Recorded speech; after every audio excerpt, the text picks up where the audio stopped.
സങ്കീർത്തനം 18. വിജയത്തിൽ കൃതജ്ഞതാസ്തോത്രം.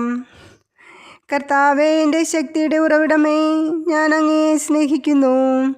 അങ്ങാണ് എൻ്റെ രക്ഷാശിലയും കോട്ടയും വിമോചകനും, എൻ്റെ ദൈവവും എനിക്ക് അഭയം തരുന്ന പാറയും, എൻ്റെ പരിചയും രക്ഷാശൃംഗവും അഭയകേന്ദ്രവും.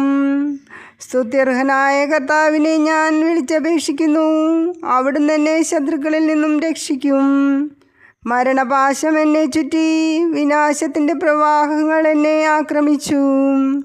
പാതാളപാശം എന്നെ വരിഞ്ഞു മുറുക്കി, മരണത്തിൻ്റെ കുരുക്ക് എൻ്റെ മേലിതാ വീഴുന്നു.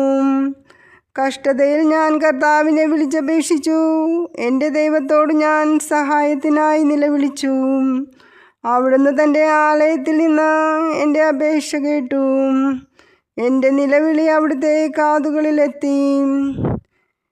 കർത്താവിൻ്റെ കോപത്തിൽ ഭൂമി ഞെട്ടിവിറച്ചു, മലകളുടെ അടിസ്ഥാനങ്ങൾ ഇളകി.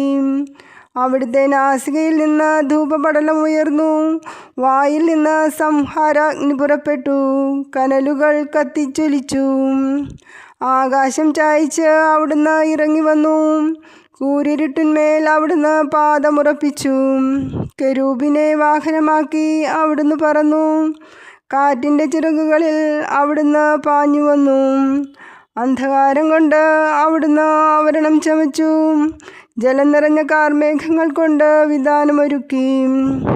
അവിടുത്തെ മുൻപിൽ ജ്വലിക്കുന്ന തേജസ്സിൽ നിന്ന് കന്മഴയും തീക്കനലും മേഘങ്ങൾ ഭേദിച്ച് ഭൂമിയിൽ പതിച്ചു. കർത്താവ് ആകാശത്തിൽ ഇടിമുഴക്കി, അത്യുന്നതൻ്റെ ശബ്ദം മുഴങ്ങിക്കേട്ടു. കന്മഴയും തീക്കനലും പൊഴിഞ്ഞു.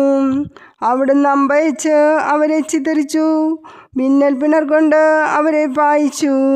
കർത്താവേ, അങ്ങയുടെ ശാസനയാൽ, അങ്ങയുടെ നാസികയിൽ നിന്ന് പുറപ്പെട്ട നിശ്വാസത്താൽ സമുദ്രത്തിലെ അന്തപ്രവാഹങ്ങൾ കാണപ്പെട്ടു.